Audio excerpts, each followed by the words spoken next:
முன்னுரையாக அருளிய போதகர் Arul Thiru Martin Victor அவர்களை இந்த நாளிலே இந்த ஆராதனையிலே அவர் நியமனம் செய்கின்றோம்.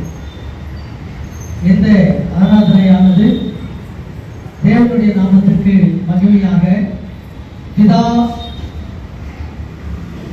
குமாரன்,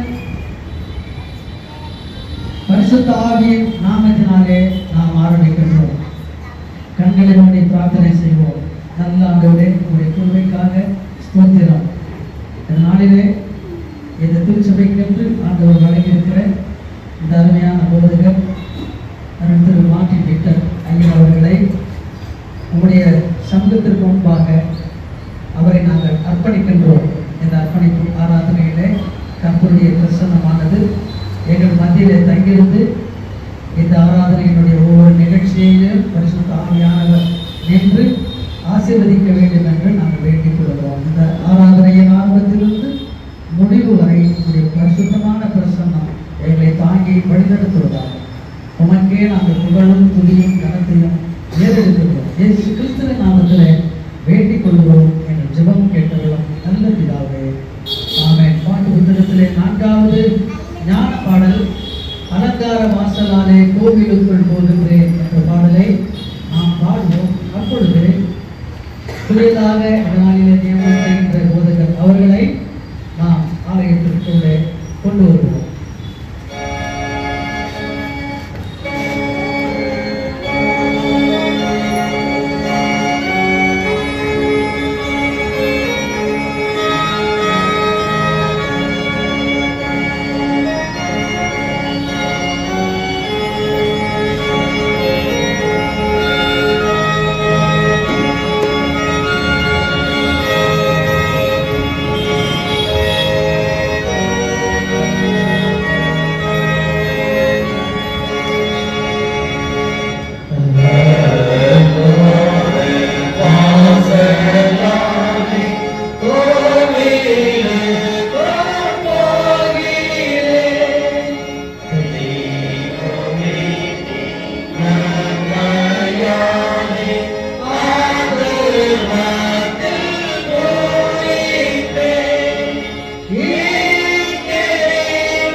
பிதாவாகிய கடவுளிடமிருந்தும் ஆண்டவரும் ரட்சகருமாகிய இயேசு கிறிஸ்துவனிடமிருந்தும் கிருபையும் இரக்கமும் ஆசீர்வாதங்களும் உண்டாவதாக.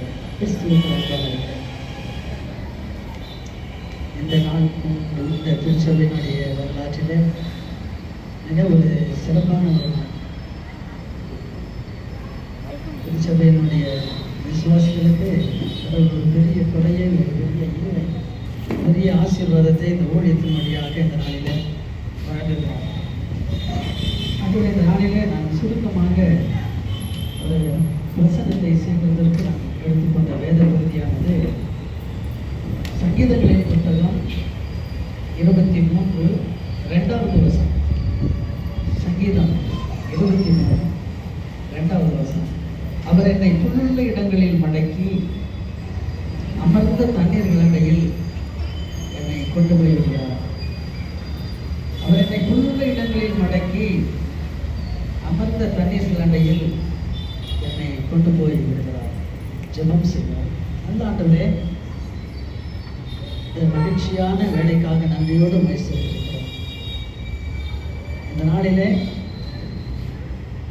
சென்ட் பால்ஸ் லுத்தரன் திருச்சபைக்கு நீர் ஒரு ஊழியரை கொடுத்து அவர் மூலமாக வசனம் சாக்கிரமத்தை இந்த இடத்துல பரிமாறவும், இந்த மக்களை அவர் நேசிக்கவும், இந்த மக்களுக்கு அவர் பணிவிடை செய்யவும், ஒவ்வொரு நாளையும் ஒவ்வொரு ஞாயிற்றுக்கிழமையும் உம்முடைய மகிமைக்குள்ளே பிரவேசிப்பதற்கு உமது அடியாருடைய ஊழியத்தை நீர் ஆசீர்வதிக்கவும், இந்த மக்களுக்காக எப்பொழுதும் கரிசனையோடு பாரத்தோடு ஒரு ஊழியம் செய்கிறதற்கு நீர் நமது ஊழியரை நாளில் கொடுத்ததற்காக ஆண்டவரை நன்றி செலுத்துகிறோம். அவருக்கும் இந்த திருச்சபைக்கும் இந்த நாளிலே தேவ வார்த்தையை தந்து நீர் ஆசீர்வதிக்கிறாங்க. இயேசுவின் நாமத்தில் வேண்டுகிறோம் பிதாவே. கிறிஸ்துவுக்குள் அன்பானவர்களே, இந்த நேரத்தில் நான் ஒரு பெரிய பிரசங்கத்தை செய்ய நிற்கவில்லை. என்ன பிரசங்கத்தை செய்ய வேண்டுமோ அந்த பிரசங்க பகுதியானது நான் சற்று நேரத்திற்கு பின்பு உங்களுடைய போதகர் அதாவது மார்ட்டின் விக்டர் அவர்களை இன்ஸ்டாலேஷன் செய்யும் பொழுது நான் சில வேத பகுதிகளை வாசிப்பேன். அந்த வேத பகுதி அவருக்காகவும் திருச்சபை மக்களுக்காகவும் அது கொடுக்கப்பட்டிருக்கிற வேத பகுதி. ஆகவே அந்த வேத பகுதியை நீங்கள் உற்று கவனித்தாலே போதும், அதில் ஒரு பெரிய ஒரு பிரசங்கத்தை நீங்கள் பார்ப்பீர்கள். இந்த ஆராதனையிலே உங்களுடைய கவனம் முழுவதும் இங்கு ஒவ்வொரு பகுதியிலேயும் பாடல் வேத பகுதி வாசிக்கும் போது எல்லாவற்றிலும் மிக கவனமாக கவனம் செலுத்துகிறீர்கள் என்கிறதை நான் பார்க்கின்றேன். இந்த நாளினுடைய வேத பகுதியெல்லாம் கூட மிக பொருத்தமான ஒரு வேத பகுதியாக உங்களுக்கு வழங்கப்பட்டிருக்கிறது. இந்த நாளிலே ஒரு போதகர் இங்கு இன்ஸ்டாலேஷன் செய்கிற பொழுது வேத பகுதியாக இருந்தாலும் சரி, நம்முடைய திருத்துவ பண்டிகைக்கு பிந்தின 6வது ஞாயிறுக்கான இந்த ஆரம்ப வாக்கியமானாலும் சரி, எவ்வளவு பொருத்தமானதாக இருக்கிறது என்கிறதை நீங்கள் பாருங்கள். இந்த நாளினுடைய வேத பகுதிகள் எல்லாம் ஊழியத்தை குறித்தும் போதகரை குறித்தும் கடவுளுடைய ஜனத்தை குறித்தும் மிக சிறப்பாக இதில் எழுதப்பட்டிருக்கிறது. இது இன்றைக்கு கொடுக்கப்பட்டிருக்கிறது. இந்த நாளினுடைய இந்த ஆரம்ப வாக்கியத்தை வாசிக்கும் பொழுது, யெகோவா தமது ஜனத்தின் பலன், தான் திருநிலைப்படுத்தப்பட்டவனுக்கு அபிஷேகம் செய்தவனுக்கு, திருநிலைப்படுத்தப்பட்டவனுக்கு என்றால் அபிஷேகம் செய்தவனுக்கு என்று பொருள். ஆகவே அபிஷேகம் செய்தவனுக்கு உங்களுடைய இரட்சண்ய ஆதரவு அவரே. அபிஷேகம் செய்யப்பட்ட உமது அடியார் மூலமாக தேவன் உங்களுக்கு ஒரு பெரிய ஆதரவை அவர் கொடுக்கிறார். தேவரீர் தமது ஜனத்தை ரட்சியும், உமது சுதந்திரத்தை ஆசீர்வதியும், அவர்களுக்கு மேய்ப்பனாயிருந்து அவர்களை என்றென்றைக்கும் சுமந்தரலும் என்று இந்த நாளிலே அந்த ஆரம்ப வாக்கியத்திலே நாம் பாடினோம். யெகோவா, உம்மை நோக்கி கூப்பிடுகிறேன், என் கண்மலையே, கேளாதவர் போல் இருந்து விடாதேயும். நீர் மௌனமாயிருந்தால் நான் குழியில் இறங்குகிறவர்களுக்கு ஒப்பாவே என்று மக்களுடைய கரிசனையை குறித்தும் கடவுள் ஒரு ஊழியத்தின் மூலமாக உங்களுக்காக கவலைப்படுகிறதை குறித்தும் இந்த இடத்துல இந்த வேத பகுதியானது எழுதப்பட்டிருக்கிறது. ஆண்டவருக்குள் அன்பானவர்களே, இந்த நாளிலே ஒருவேளை நான் பிரசங்கம் செய்ய நினைத்தால் 2 பிரசங்கம் செய்ய வேண்டும். ஒன்று போதகருக்கு ஒரு பிரசங்கம் செய்ய வேண்டும், அடுத்தபடியாக சபையாருக்கு ஒரு பிரசங்கத்தை செய்ய வேண்டும். போதகர் எப்படியெல்லாம் இந்த ஊழியத்தை செய்ய வேண்டும் என்று அவருக்கு திருவசனத்தின் மூலமாக நான் அறிவுரை சொல்ல வேண்டும். அவரை திருச்சபையினுடைய மக்களாகிய நீங்கள் எப்படியெல்லாம் அவரை கவனிக்க வேண்டும், எப்படியெல்லாம் அவருடைய ஊழியத்தை நீங்கள் ஏற்றுக்கொள்ள வேண்டும் என்கிற காரியத்தை குறித்து நான் உங்களுக்கு சொல்ல வேண்டும். ஆனால் இந்த பகுதியெல்லாம் இப்பொழுது அவரை நான் இன்ஸ்டாலேஷன் செய்யும் பொழுது நான் பேசுவேன், நான் சொல்லுவேன், நான் வாசிப்பேன். அதை நீங்கள் கவனிப்பீர்களாக. ஏனென்றால் நான் இங்கு ஒரு பிரசங்கத்தை செய்து மறுபடியும் அதையும் வாசித்தால் ஒரே விஷயத்தை 2 முறை திரும்ப சொல்கிறதை போல இருக்கும். ஆகையினால இந்த நேரம் மிக முக்கியமான ஒரு நேரம். இந்த நாளிலே உங்களுடைய போதகர் அவர்களை இந்த திருச்சபையிலே நாம் இன்ஸ்டாலேஷன் செய்கிறோம். அவரை குருவாக அவருக்கு ஒரு நியமனத்தை நாம் இந்த இடத்துல செய்கிறோம். பொதுவாக இன்றைக்கு இருக்கிற கான்ஸ்டியூஷனில் பார்த்தீங்கன்னா இது ஒரு வித்தியாசமான ஒரு கான்ஸ்டியூஷன். கடந்த காலத்தில் மாதிரி இல்லை. கடந்த காலத்தில் இருந்த இந்த கான்ஸ்டியூஷன், நம்முடைய இந்திய சுவிசேஷ லுத்தரன் திருச்சபை, ஆம்பூர் சபை சுத்தனுடைய கான்ஸ்டியூஷன் எல்லாம் எப்படி இருந்ததுன்னு சொன்னால், ஒரு போதகரை அழைக்கிற ஒரு விஷயம் இருந்தது. அந்த திருச்சபை மக்களே எங்களுக்கு இந்த போதகர் வேண்டும் என்று சொல்லி அழைக்கிற ஒரு அழைத்து ஆர்டினேஷன் கொடுக்கிறது. அதுக்கு பிறகு அவரையே இந்த சபைக்கு போதகராக இன்ஸ்டால் செய்யுது. இது நம்முடைய பழைய காலத்தில் பழைய கான்ஸ்டியூஷன்ல இருந்த ஒரு வழக்கம். ஆனால் ஒரு புதிய கான்ஸ்டியூஷன் இப்பொழுது வந்த பிறகு இப்பொழுது இந்த டிரான்ஸ்ஃபர் சிஸ்டம் வந்து இருக்கிறது. இந்த டிரான்ஸ்ஃபர் சிஸ்டம் என்று சொல்லும்போது ஒரு போதகர் உங்களுக்கு ஒரு 5 வருடம் மாத்திரம் இருப்பார். அதற்கு பிறகு இந்த திருச்சபையை விட்டு அவர் வேறு ஒரு திருச்சபைக்கு அவர் நியமனம் செய்யப்படுவார். இதுதான் இன்றைக்கு இருக்கிற கான்ஸ்டியூஷன். நான் இருந்த காலத்தில் இருந்த கான்ஸ்டியூஷன் அழைப்பு. எனக்கு கீழ்முறையில் பாஸ்டர் அழைச்சாங்க. அதுக்கு பிறகு கிருஷ்ணகிரியில் பாஸ்டர் அழைத்தாங்க. கிருஷ்ணகிரியில் 27 வருஷம் நான் பாஸ்டராக இருந்தேன். நான் இன்னும் கூட வயசு எனக்கு இருந்தது தான், இன்னும் கூட அதிகமான நாட்கள் அந்த இடத்துல நான் இருந்திருப்பேன். அதனால ஒரு ரிட்டையர்மெண்ட் அந்த ஸ்டேஜ் வந்ததுனால நான் வெளியே வந்துட்டேன். ஆனால் இன்றைக்கு இருக்கிற கான்ஸ்டியூஷனில் 5 வருடம் மாத்திரமே ஒரு போதகர் இந்த இடத்துல அவர் இருப்பார். அப்படி ஒரு கான்ஸ்டியூஷன் இருக்கும்போது உங்களுக்கு ஆம்பூர் சபை சங்கத்தில் என்ன செய்திருக்கிறாங்க, ஒரு போதகரை அவர்கள் அப்பாயிண்ட் பண்ணியிருக்கிறாங்க, கொடுத்துருக்குறாங்க.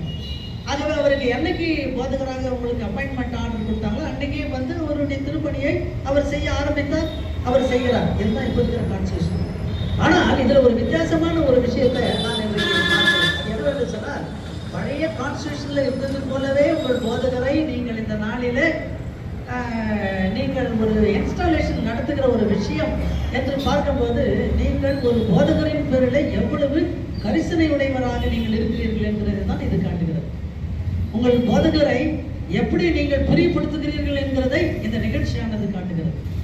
உங்கள் போதகருக்கு எப்படி நீங்கள் இந்த ஊழியத்தில் நீங்கள் தாங்க போகிறீர்கள், அவர்களை நீங்கள் ஏற்றுக்கொள்ள போகிறீர்கள் என்கின்ற ஒரு விஷயத்தை இந்த இன்ஸ்டலேஷன் நிகழ்ச்சியானது இது தெரிவிக்கிறது. மற்ற சபைகளில் அப்படி கிடையாது. மற்ற சபைகளெல்லாம் அப்பாயின்மெண்ட் ஆர்டர் கொடுத்தாங்க, அவங்க போய் ஜாயின் ஆயிட்டாங்க, அவங்க அந்த இடத்துல ஊழியம் செய்திருக்கிறாங்க. ஆனால் நீங்கள் என்ன செய்றீங்க, மிக சிறப்பாக இந்த ஒரு நிகழ்ச்சியை நீங்க வழங்கி இதன் மூலமாக உங்கள் போதகரை நீங்கள் அதிகமாக உற்சாகப்படுத்துகிறீர்கள், தாங்குகிறீர்கள். ஆகவே இந்த ஆவி அவருக்குள்ள இந்த திருச்சபையில் இந்த மக்களுக்காக எப்படியெல்லாம், இந்த மக்களுடைய நன்மைக்காக, இந்த மக்களுடைய ஆத்ம மகிழ்ச்சிக்காக, இவர்களுக்காக எவ்வளவு கவலை எடுத்துக்கொண்டு, எவ்வளவு சிரமம் எடுத்துக்கொண்டு இந்த மக்களை அந்த போதகர் வழிநடத்த வேண்டும் என்ற ஒரு பாடத்தை இந்த நிகழ்ச்சியானது இன்றைக்கு இவருக்கு கற்பிக்கிறதை பார்க்கும்போது உண்மையாகவே இந்த திருச்சபையில் நீங்கள் செய்கிற இந்த காரியம் உண்மையாகவே இது ஏற்றது. நான் இதை குறித்து உங்களிடத்தில் நான் அதிகமாக பாராட்டவும் கடமைப்பட்டு இருக்கிறேன். அன்பானவர்களே, ஒருவேளை இந்த 5 வருடத்திற்கு இவர் இருக்கிறார் என்கிறது உறுதியாக இந்த அப்பாயின்மெண்ட் ஆர்டர்ல இருக்கிறபடியினால இந்த திருச்சபையில் அநேக வளர்ச்சிகளை நீங்கள் இந்த நாட்களில் பார்ப்பீர்கள். இவரை கொண்டு அநேக திட்டங்களை நீங்கள் இந்த திருச்சபையினுடைய வளர்ச்சியில நீங்கள் செய்ய காத்து கொண்டிருக்கிறீர்கள், பிரயாசப்படுகிறீர்கள். இந்த இடத்துல வந்து நான் கூட ஊழியம் செய்தேன், ஒரு 3-4 மாசம் வந்து ஊழியம் செய்தேன். என்னுடைய ஊழியத்தை நீங்கள் நேசித்தீர்கள். ஆனால் என்ன நீங்க விரும்ப முடியாது. ஏன்? நான் ரிட்டையர் ஆனேன். உங்களுக்கு என்று ஒரு போதகர் என்ன வேணும்? நான் என்னதான் வந்து உங்களிடத்துல திருப்தி திருப்தியா உங்களுக்கு தகுந்த மாதிரி நான் பிரசங்கம் செய்து ஆராதனை நடத்தி செய்தாலும் கூட அதுல அந்த ஊழியத்துல நீங்கள் அந்த ஊழியத்தை நீங்கள் ஏற்றுக்கொள்வீர்களே தவிர நான் என்ன ஏற்றுக்கொள்ள முடியாது. ஏன்?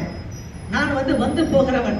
நானும் கூட அத்தாரிட்டியோட உங்களிடத்துல என்ன செய்ய முடியாது, பிரசங்கம் செய்ய முடியாது. ஆனால் இப்ப இருக்கிற நிலைமை அப்படி அல்ல. நீங்கள் தெரிந்து கொண்ட ஒரு போதகர் அல்லது உங்களுக்கு கொடுக்கப்பட்டிருக்கிற ஒரு போதகர் ஒரு அத்தாரிட்டியோட அவர் ஊழியம் செய்வதற்கான ஒரு அழைப்பை இந்த நாளிலே பெற்றிருக்கிறார். என்னுடைய காலத்துல நான் வந்த காலத்துல சண்டே ஒவ்வொரு ஞாயிற்றுக்கிழமை சண்டே ஆராதனை நடத்திட்டு மட்டும் போற ஒரு வழக்கத்துல நான் இருந்தேன். ஆனால் இப்ப அப்படி கிடையாது. உங்களுக்குள்ள இருக்கிற ஒரு போதகர் கிடையாது. 24 மணி நேரமும் இரவும் பகலும் உங்களுக்காக கவலைப்படுகிற, உங்களுக்காக ஊழியம் செய்கிற ஒரு போதகரை நீங்கள் பெற்றிருக்கிறீர்கள்.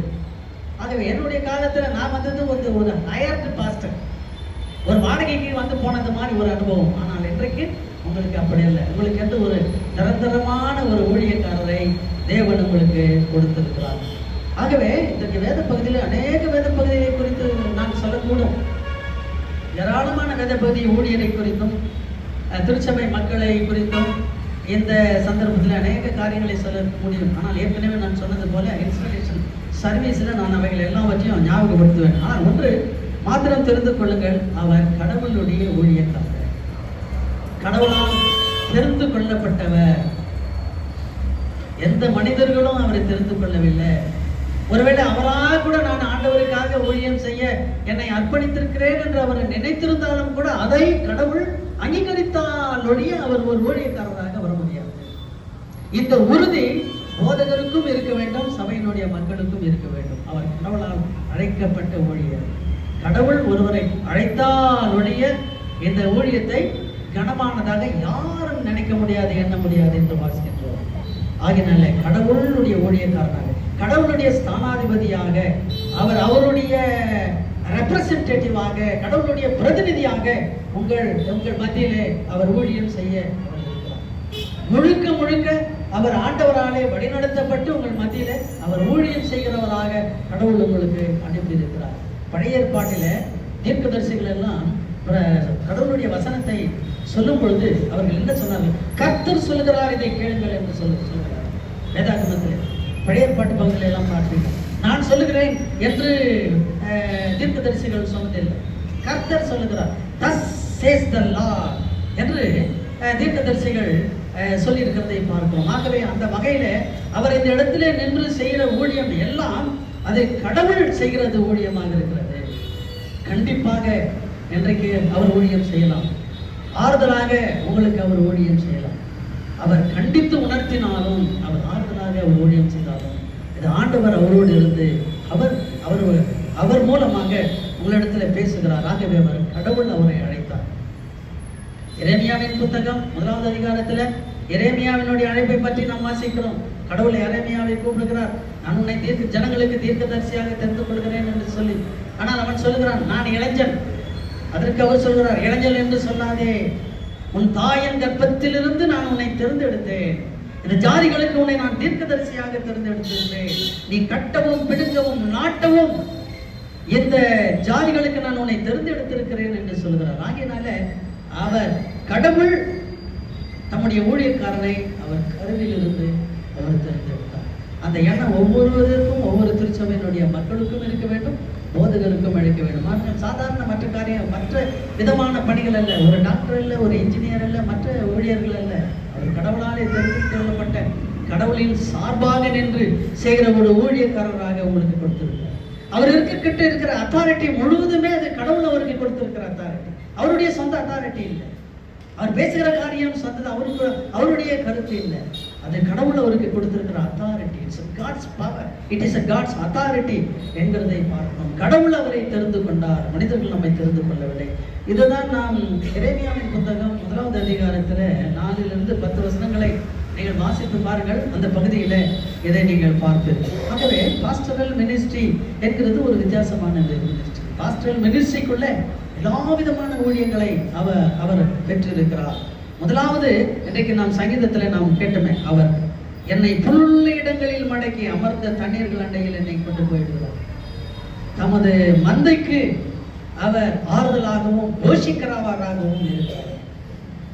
எபேசியருக்கு எழுதப்பட்டிருக்கிற நிருபத்தில் ஊழியத்தை பற்றி அந்த இடத்துல நான் வாசிக்கும் போது அவரே சிலரை அப்போஸ்தலராகவும் சிலரை தீர்க்கதரிசியாகவும் கடைசியா பார்க்கும்போது போதகராகவும் மேய்ப்பராகவும் தந்தரினார் என்று வாசிக்கிறோம். அந்த ரெண்டு ஆபீஸும் ஒத்துறது.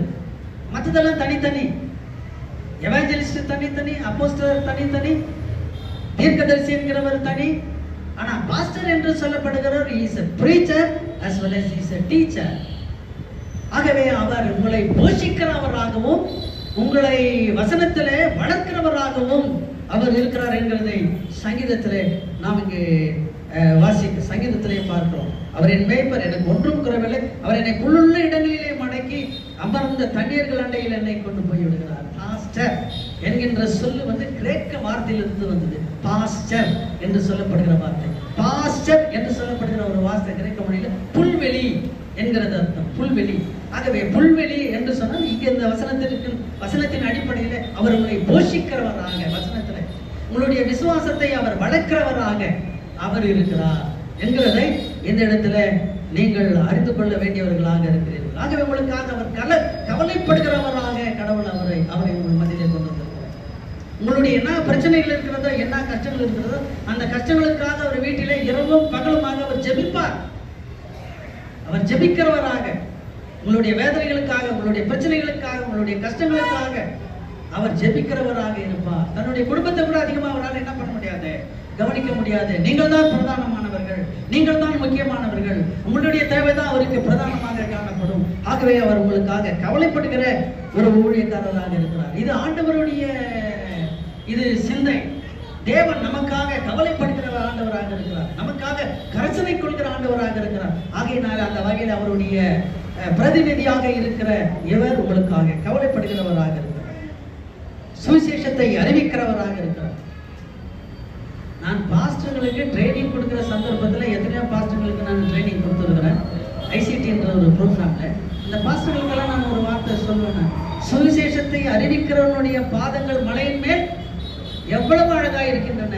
யாருக்கு இந்த வார்த்தை? சுவிசேஷத்தை அறிவிக்கிறவனுடைய வார்த்தை. அந்த அளவுக்கு கடவுள் சுவிசேஷத்தை அறிவிக்கிறவனை, இந்த ஊழியம் செய்கிறவனை அவர் கனப்படுத்துகிறவராக இருக்கிறார். ஒருவேளை அவருடைய வாழ்க்கையில் இந்த ஊழியத்தின் நிமித்தமாக அநேக பாடுகள், கஷ்டங்கள், துன்பங்கள் வரலாம்.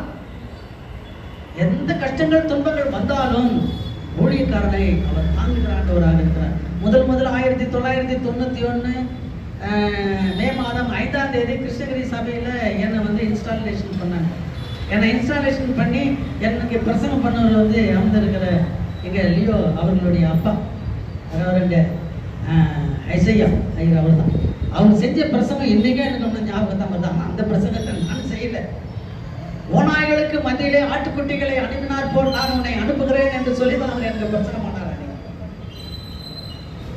அன்னைக்கு அதை பற்றி நான் யோசிக்கல. ஆனால் என்னுடைய காலங்களிலே நான் அநேக ஊழியத்தின் நிமித்தமாக அநேக பாரங்களையும் அநேக கஷ்டங்களையும் நான் அனுபவிக்க நேர்ந்தது. ஆனாலும் ஆண்டவர் இந்த ஊழியக்காரனை கைவிடவில்லை, இந்த ஊழியக்காரனை தாங்கினார். ஆகினால போதகருக்கு நான் சொல்லுகிறேன், ஊழியத்தின் நிமித்தமாக அநேக அவமானங்கள் வரும், அநேக கஷ்டங்கள் வரும், அநேக துன்பங்கள் வந்தாலும் ஆனாலும் ஆண்டவர் உங்களை கைவிட மாட்டார். இந்த ஊழியத்தில் எல்லா பலனை அவர் உங்களுக்கு கொடுக்கிறவராக இருக்கிறார். ஆகவே சுவிசேஷ பணி அது ஒரு பிரதானமான ஒரு பணி. மத்திய சுவிசேஷம் 28ஆம் அதிகாரத்தில் நாம் வாசிக்கிறோம், புறப்பட்டு போங்கள், சகல ஜாதிகளையும் சீஷராக்குங்கள், பிதா குமாரன் பரிசுத்தாவின் நாமத்தினாலே ஞானஸ்நானம் கொடுங்கள். ஆகவே அந்த ஊழியத்திற்கு நீங்கள் உதவியாக இருக்க வேண்டும். சென்பால் சுலத்திரன் திருச்சபை இன்னும் அநேக திருச்சபைகளை உருவாக்குவதற்காக நீங்கள் உங்கள் போதகரை நீங்கள் பயன்படுத்திக் கொள்ள வேண்டும்.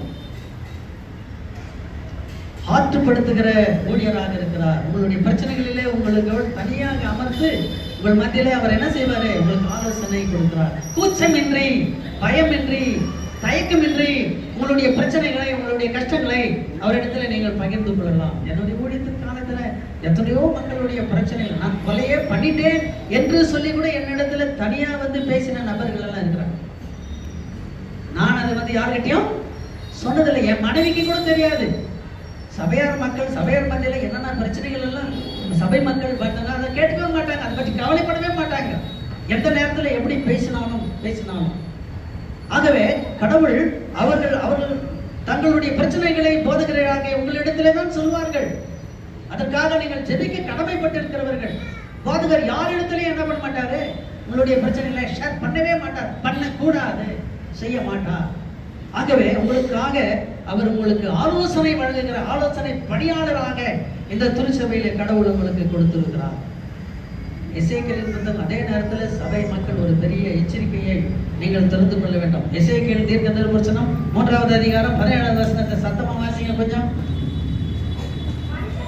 மனுஷகுமாரனே, உன்னை இஸ்ரவேல் சந்ததியாருக்கு காவல்காரனாக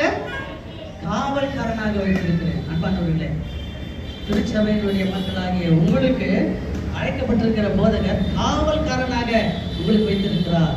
அவர் ஒரு செக்யூரிட்டி, உங்களுக்கு காவல்காரன், உங்களை கவனித்துக் கொள்கிறவர், உங்களை பார்த்துக் கொள்கிறவராக தேர்ந்தெடுத்துக் கொண்டிருக்கிறார். செக்யூரிட்டியினுடைய வேலை என்ன பார்த்து தெரியல, பாக்குறீங்கல்ல? வாசிங்க, தொடர்ந்து வாசிங்க. நீ என் வார்த்தையை கேட்டு என் நாமத்திலே அவர்களை நீ எச்சரிக்க வேண்டும். அப்புறம்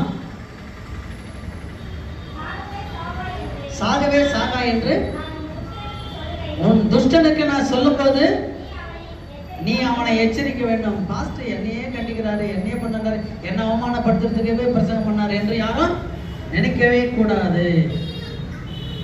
ஏனென்றால் மக்களுடைய பாவங்களை சுட்டிக்காட்டி அவர்களை மனம் திரும்புகிறதற்கு வழிநடத்துகிறதற்கு கடவுள் ஒரு ஊழியக்காரனை வைத்திருக்கிறார். முதல் ஊழியத்துக்கு நான் வந்த சந்தர்ப்பத்தில் இன்னைக்கு ஐசக் மோன் பிரசிடென்டா இருந்தார். அவர் பிரசங்கம் பண்ணுகிறார். இந்த மேடையில் சபையார் உட்காந்து பேசிட்டுக்கலாம், என்ன மாதிரி அலெக்ஸ் அங்க என்ன பண்ணுகிறேன் நீ பேசுகிற அப்படின்றார். பிரசங்கத்தை கடிந்து கொண்டார். பிரசங்க நேரத்தில் பேசினதை பற்றி.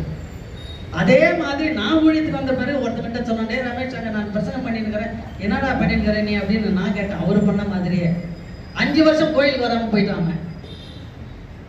என்ன கோயில்ல ஐயர் அவமான படுத்திட்டார். அப்புறம் 5வது வருஷம் அவன் என்கிட்ட மன்னிப்பை கேட்டு அவருக்கு கோவில் போனான்.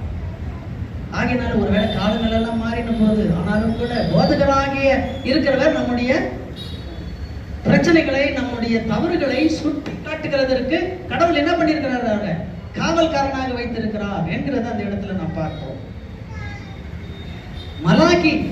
மல்கியா 2வது அதிகாரம் 7வது வசனத்தை கொஞ்சம் எடுத்துங்க.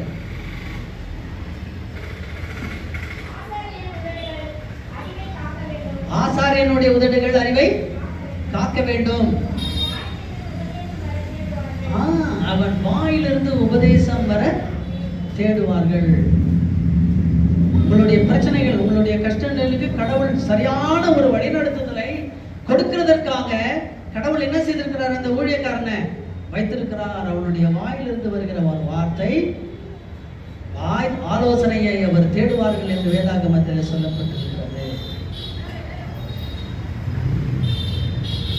லூக்கா சுவிசேஷம் 10ஆம் அதிகாரம் 17வது வசனத்தை கொஞ்சம் வாசிக்க பார்க்கலாம்.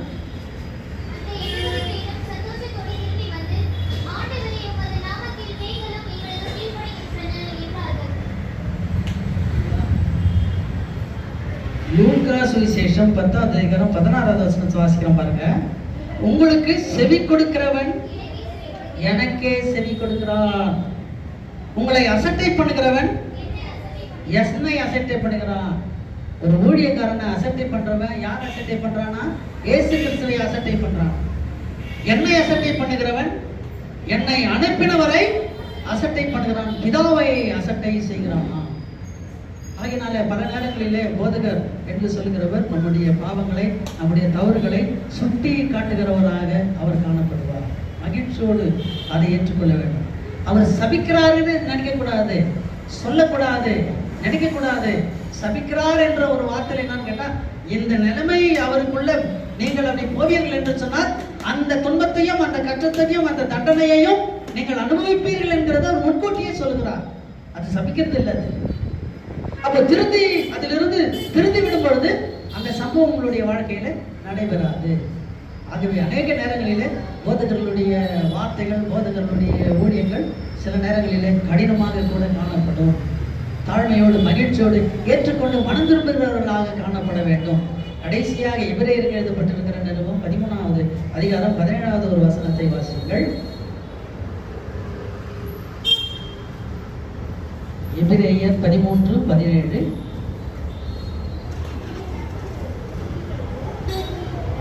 உங்களை நடத்துகிறவர்களுக்கு கீழ்ப்படிந்து அடங்கியிருங்கள், அவர்கள் உங்கள் ஆத்துமாக்களுக்காக கணக்கு ஒப்புவிக்க போகிறவர்களா இருக்கிறார்கள், விழித்திருக்கிறார்கள். எவ்வளவு பெரிய ஒரு பொறுப்பு, எவ்வளவு பெரிய ஒரு கடினமான ஒரு ஊழியம் பாருங்க போதகருக்கு. அவர்கள் மனவேதனையோடு அல்ல, சந்தோஷத்தோடு அப்படி செய்யும்படி பார்கள். அவர்கள் மனவேதனையோடு அப்படி செய்தால் அது உங்களுக்கு நலமாகாது. ஒரு பெரிய ஒரு எச்சரிப்பை ஆண்டவர். ஆகிய ஆண்டவருக்கு அருமையானவர்களே, போதகர் ஊழியம் என்கிறது கடினமான ஊழியம், கஷ்டமான ஊழியம், பொறுப்பான ஒரு ஊழியம். யோசுவாவுக்கு ஆண்டவர் சொல்லியிருக்கிறார், நான் மோசேயோடு இருந்தது போல உன்னோட இருப்பேன். இன்றைக்கு ஆண்டவர் இந்த போதகருக்கு சொல்லுகிற வாக்கு தத்துவம் அதுதான். நான் மோசேவோடு இருந்தது போல உன்னோடு இருப்பேன். நீ மனம் பலப்பட்டு தைரியமாயிரு, திடன் மனதோடு நீ ஊழியம் செய் என்று சொல்லுகிறதை பார்க்கலாம். அப்போஸ்தலனாகிய பவுல் சொல்கிறார், என்னை பலப்படுத்துகிற கிறிஸ்துவினாலே எனக்கு எல்லாவற்றையும் செய்ய எனக்கு பலன் உண்டு என்று சொல்றார். ஆகையினால ஆண்டவர்கள் அருமையான போதகர் அவர்களே, அருமையான திருச்சபை தேவ வசனத்தை கவனித்து பாருங்கள், தேவ வசனத்தை வாசித்து பாருங்கள். மக்களை குறித்து, சபையை குறித்து, திருச்சபையை குறித்து, விசுவாசிகளை குறித்து, போதகையை குறித்த வார்த்தைகளை எல்லாவற்றையும் நீங்கள் அறிவீர்கள். ஆகவே இவைகள் எல்லாவற்றையும் மனதிலே கொண்டு நீங்கள் கை கொண்டு உங்களுடைய திருச்சபையினுடைய வாழ்வை நீங்கள் நடத்துங்கள். இந்த வாழ்விலே கடவுள் உங்களை வல்லமையாக வழிநடத்துவார். அநேக திட்டங்களை, அநேக ஆசீர்வாதங்களை உங்கள் வாழ்க்கையிலே, உங்கள் திருச்சபையிலே அவர் நிச்சயமாக இந்த வருங்காலங்களிலே கொண்டு வருவார். இந்த நாள் உங்களுடைய வாழ்க்கையிலே, உங்களுடைய ஊழியத்திலே மிக விசேஷமான ஒரு நாள், மிக ஆசீர்வாதமான ஒரு நாள். தொடர்ந்து இந்த 5 ஆண்டு காலமாக ஆண்டவர் உங்கள் ஊழியத்தின் மூலமாக, உங்கள் ஊழியர் மூலமாக அநேக வல்லமையான ஆசீர்வாதங்களை அவர் கட்டளையிடும்படியாக நான் வாழ்த்துகிறேன், நான் ஜெபிக்கிறேன். நான் மனதார நான் உங்களை ஆண்டவரை நான் போற்றுகிறேன். தேவன் உங்களை ஆசீர்வதிப்பாராக. எல்லா புத்திக்கும் மேலான தேவ சமாதானம் உங்கள் இருதயங்களிலும் சிந்தைகளிலும் கிறிஸ்து இயேசுவுக்குள் காத்துக் கொள்வதாக. ஆமென். தோத்திர பலியும் காணிக்கையும் நாம் ஏறெடுப்போம். போதகர் உங்களுடைய போதகர் நியமனம் செய்ய போகிறார். இதற்கு முன்பு ஒரு அர்ப்பணிப்பு பாடலாக அவருடைய குடும்பத்தார் இந்த இடத்துல வந்து அவர்கள் ஒரு பாடலை பாடுவார்கள். அதற்கு பிறகு போதகருடைய நியமனம் ஜெபக்குழுவே ஸ்தோத்திர பாடல் கர்த்தருடைய மகிமைக்கென்று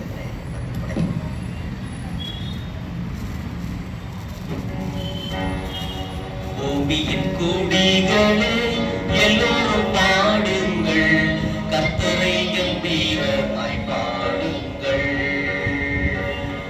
பூமியின் குடிகளே எல்லோரும் பாடுங்கள், கர்த்தரை கம்பீரமாய் பாடுங்கள். மகிழ்வோடு ஆராதித்து பாடுங்கள், கர்த்தரை மகிழ்ச்சியோடு பாடுங்கள். மகிழ்வோடு ஆராதித்து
கர்த்தருக்கு பிரியம். துதிகளும் புகழ்ச்சியும் கர்த்தருக்கு பிரியம். எந்நேரம் ஸ்தோத்திரம் கர்த்தருக்கு பிரியம். துதிகளும் புகழ்ச்சியும் கர்த்தருக்கு பிரியம். எந்நேரம் ஸ்தோத்திரம் கர்த்தருக்கு பிரியம். பூமியின் குடிகளே எல்லோரும் பாடுங்கள், கர்த்தரை கம்பீரமாய் பாடுங்கள். மகிழ்வோடு ஆராதித்து பாடுங்கள், கர்த்தரை மகிழ்ச்சியோடு பாடுங்கள். உத்தமராய் வாழ்வது தேவனுக்கு பிரியம். நன்மையை செய்வது தேவனுக்கு பிரியம். உத்தமராய் வாழ்வது தேவனுக்கு பிரியம். நன்மையை செய்வது தேவனுக்கு பிரியம். பாவத்தை வெறுப்பது தேவனுக்கு பிரியம். பரிசுத்தம் காப்பது தேவனுக்கு பிரியம். பாவத்தை வெறுப்பது தேவனுக்கு பிரியம். பரிசுத்தம் காப்பது தேவனுக்கு பிரியம். பூமியின் குடிகளே எல்லோரும் பாடுங்கள், கர்த்தரை கம்பீரமாய் பாடுங்கள். மகிழ்வோடு ஆராதித்து பாடுங்கள், கர்த்தரை மகிழ்ச்சியோடு பாடுங்கள். மகிழ்வோடு ஆராதித்து பாடுங்கள், கர்த்தரை மகிழ்ச்சியோடு பாடுங்கள். அதனாலே திருச்சபையினுடைய தலைவர், செயலர், பொருளர் மற்றும் மூப்பர்கள் இங்கு மறுபடியாக உங்களை அன்போடு நான் அழைக்கிறேன். 331வது ஞான பாடல் எந்தன் ஜீவன் இயேசுவே என்ற பாடலிலே 2 கவிகளை நாம் இப்பொழுது பாடலாம்.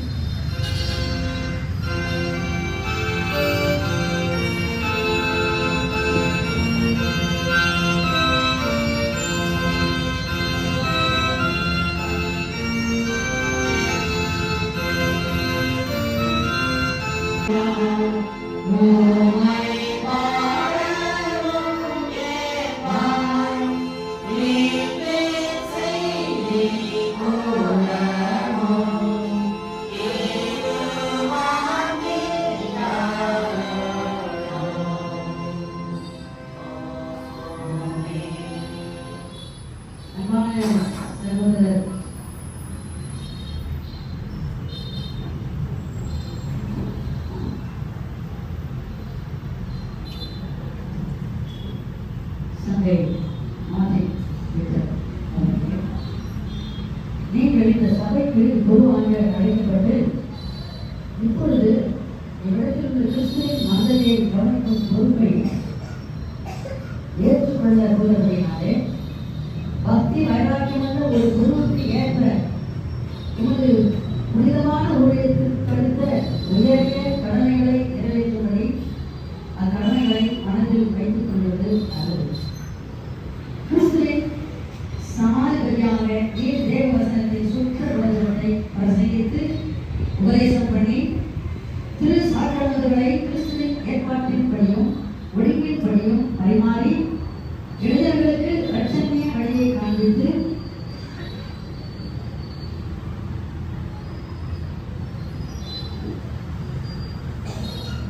விசாரிக்கிறவர்களுக்கு போதனை செய்து பறவையினரை பலப்படுத்தி கெட்டுப் போனவர்களை தேடி தவறினவர்களை சீர்படுத்தி துயரப்படுகிறவர்களை தேற்றி வறியவர்களை ஆதரித்து வியாதிஸ்தரை சந்தித்து மரண அவஸ்தையில் இருக்கிறவர்களுக்கு ஊழியம் செய்து உமது மந்தையில் உள்ள ஒவ்வொரு ஆத்மாவின் ஆவிக்குரிய நன்மைக்காகவும் கவலைப்பட்டு வருகிறாங்க.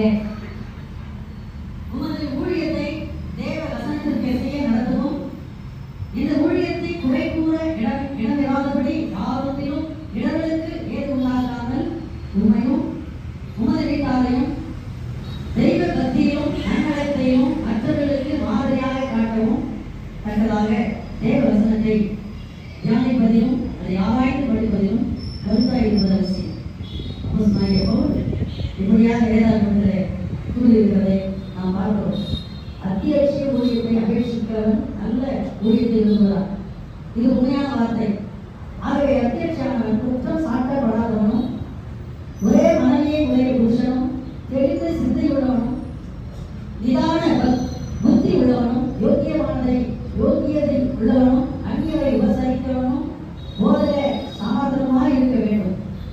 அவன் மதுபான பிரியனும் கடகக்காரனுமாய் இராமல் பொறுமை உள்ளவனும் சண்டை செய்யாதவனும் பண ஆசை இல்லாதவனுமாய் இருந்து தன் சொந்த குடும்பத்தை நன்றாய் நடத்துகிறவனும் சம்பூர்ண நல்லொழுக்கத்தோடு தன் பிள்ளைகளை கீழ்ப்படிய பண்ணுகிறவனுமாய் இருக்க வேண்டும். அவன் எருமாப்படைந்து பிசாசுக்கு நேரிட்ட ஆக்கினையிலே விழாதபடி புதிய சிஷ்யமாய் இருக்கக்கூடாது.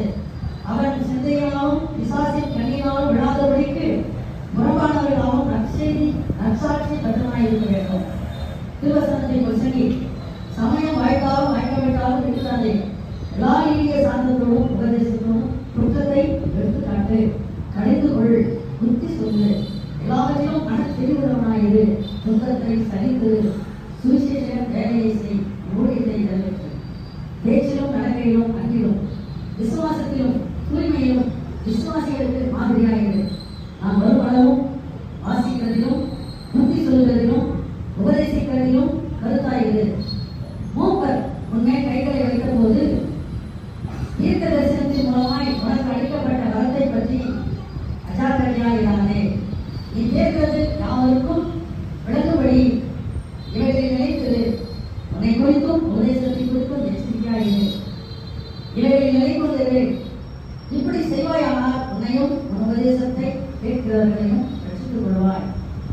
ஆதலால் அன்பான சகோதரரே, சங்கை மாற்றி விட்டவர்களே, இந்த சபையின் முன்னிலையிலும் கடவுளின் சன்னிதானத்திலும் நான் உங்களை கேட்கிறேன். இந்த சபையின் விசாரணை பொறுப்பை ஏற்றுக்கொள்ளவும் உமது ஊழியத்திற்குரிய கடமைகளை எல்லாம் உண்மையாய் செய்து வரவும் நீங்கள் மனதாக இருக்கிறீர்களா?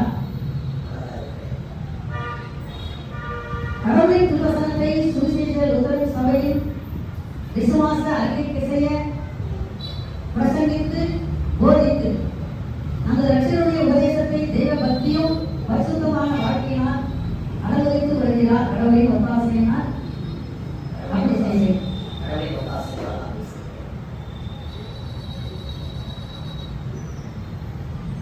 அன்பான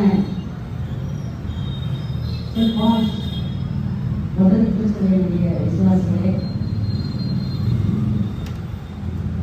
உங்கள் உருவாக்கின்படி நீங்கள் அழைத்திருக்கிற இவர் பக்தியாய் கொடுத்த வாக்குத்தத்தத்தை நீங்கள் கேட்டிருக்கிறீர்கள்.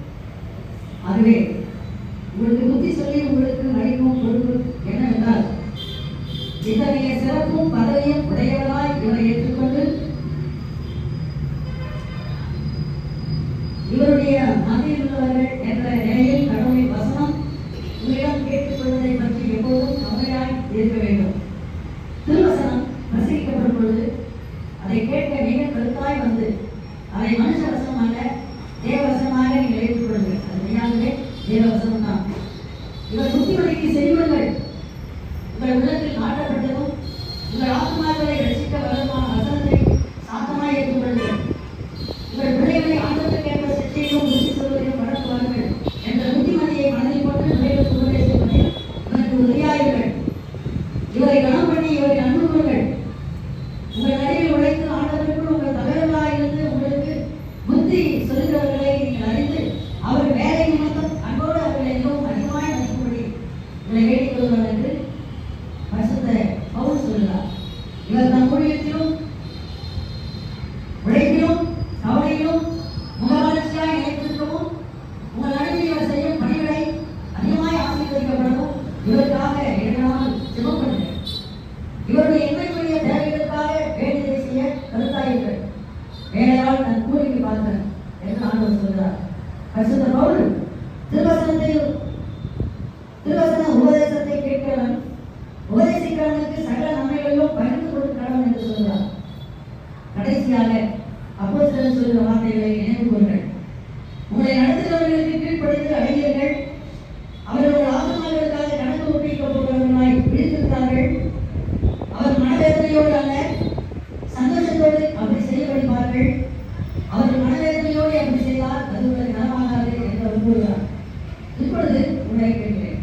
உங்கள் குருவை கடவுளின் பணிவிடைக்காரனாக ஏற்றுக்கொள்ளவும் பிரதான மேய்ப்பரும் ஆத்ம ரட்சகருமாய இயேசு கிறிஸ்துவினால் உங்கள் மேல் வைக்கப்படும் அத்தியட்சனுக்கும் வழிகாட்டுக்கும் காட்ட வேண்டிய அன்பையும் கனத்தையும் ஆண்டவருக்குள் எனக்கு கீழ்ப்படுத்தையும் உங்கள் குருவுக்கு காண்பிக்கவும் மனதாய் இருக்கிறீர்களா? அப்படியானால் நாங்கள் மனதாய் இருக்கிறோம் என்று உங்களுடைய வார்த்தையை சொல்லுங்கள்.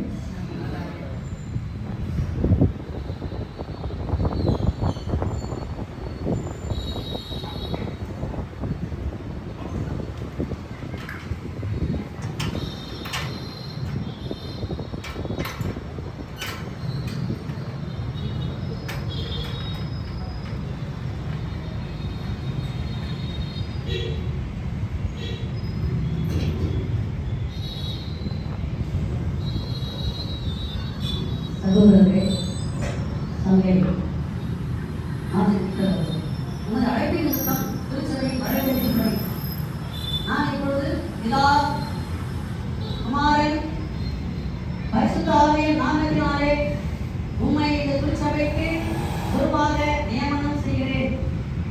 கிறிஸ்து இயேசு பிரசன்னமாகும் நாளில் உமது உற்றான விசாரிப்பை குறித்து கணக்கு ஒப்புவிக்கப் போகிறபடியால் உமது கடமைகளை ஜாக்கிரதையாகவும் உண்மையாகவும் நிறைவேற்ற உம்மை கேட்டுக்கொள்கிறேன். ஆளுகளின் பெரிய மேய்ப்பரான நம்முடைய ஆண்டவராகிய இயேசுவை நித்திய உடன்படிக்கையின் ரத்தத்தோடே மரித்தோரிலிருந்து ஏறி வர பண்ணின சமாதானத்தின் கடவுள் இயேசு கிறிஸ்துவை கொண்டு தமக்கு முன்பாக பிரியமானதை உம்மை நடப்பித்து நீர் தமது சித்தத்தை செய்து வர நன்மையான யாவற்றிலும் உம்மை பூரணப்படுத்துவாராக. அவருக்கு என்றைக்கும் மகிமையும் கனமும் உண்டாவதாக. ஆமென்.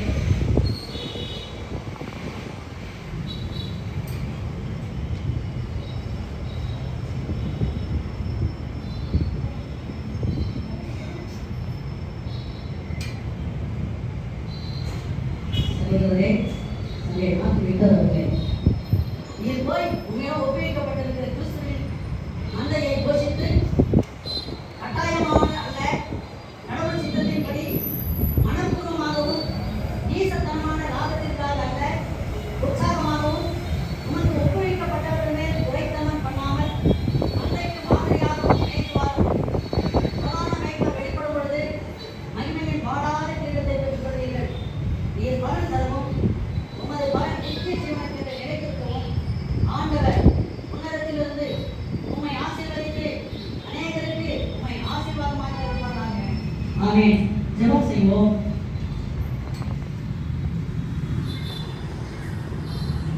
சர்வ வல்லமையும் நித்தியமாகிய கடவுளே, இரக்கங்களின் பிதாவே, நான் முடிவடையும் வரை உமது சபையிலிருந்து மனுஷரின் ஆத்துமாக்களுக்கு என்று இரட்சணியம் புறப்பட வேண்டியது.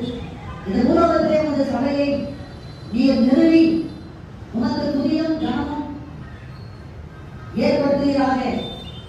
இவ்விடத்தில் உமது அருளுக்கு இன்னொரு வேலையாட்களை அனுப்பியிருக்க தேவரீர் தமது திருப்பணிகளை உண்மையாகவும் வெற்றிகரமாகவும் செய்வதற்கு வேண்டிய வரங்களை உமது அடியாருக்கு சங்கை மாற்றிவிட்டர் அவர்களுக்கு நீர் கொடுத்தரும்.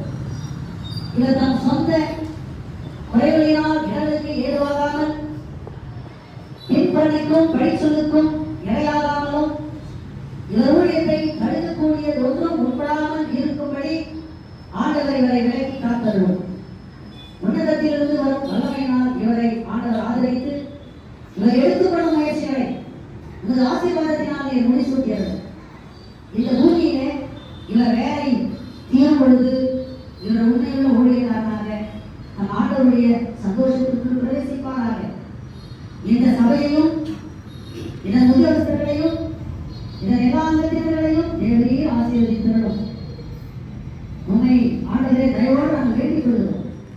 உங்களுடைய பீடம் எப்பொழுதும் இவர்கள் மத்தியில் நிலைத்திருக்கவும் இதன் மேல் ஒரு பரிசுத்த அக்கினி இடைவிடாமல் எரிந்து கொண்டிருக்கவும் தேவரீர் துணை செய்தரும். இவ்விடத்தில் உம்மை தொழுது கொள்ளும் யாவரும் இறுதியிலே தங்கள் நாம ஜீவ புத்தகத்தில் எழுதியிருக்க காணும்படி உமது வசனமும் சாத்திரங்களும் இவர்களுக்கு தூய்மையாய் கிடைத்துக் கொண்டிருப்பதாக உமது குமாரனுடைய சமாதான ராஜ்யம் இவர்களிடையில் செழித்தோங்குவதாக. சமாதானத்தின் கடவுள்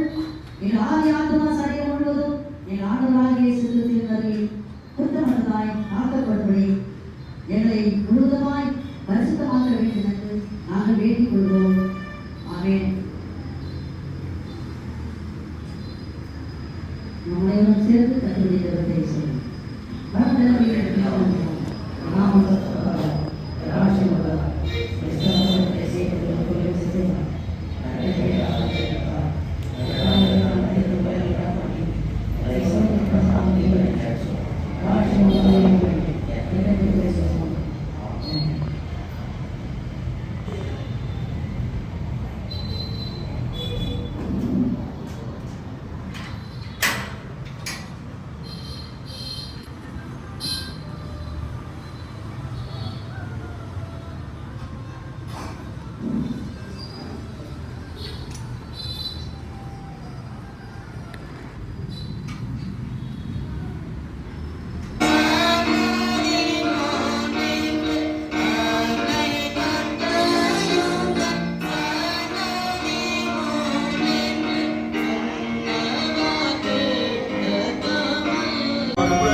கர்த்தரை ஸ்தோத்திரி.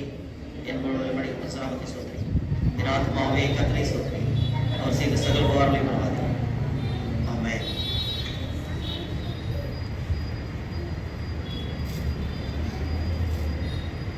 சபையார் அனைவருக்கும் ஆண்டவராகிய இயேசு கிறிஸ்து நாமத்தினால அன்பான ஸ்தோத்திரங்களையும் வாழ்த்துக்களையும் தெரிவித்துக் கொள்கிறேன்.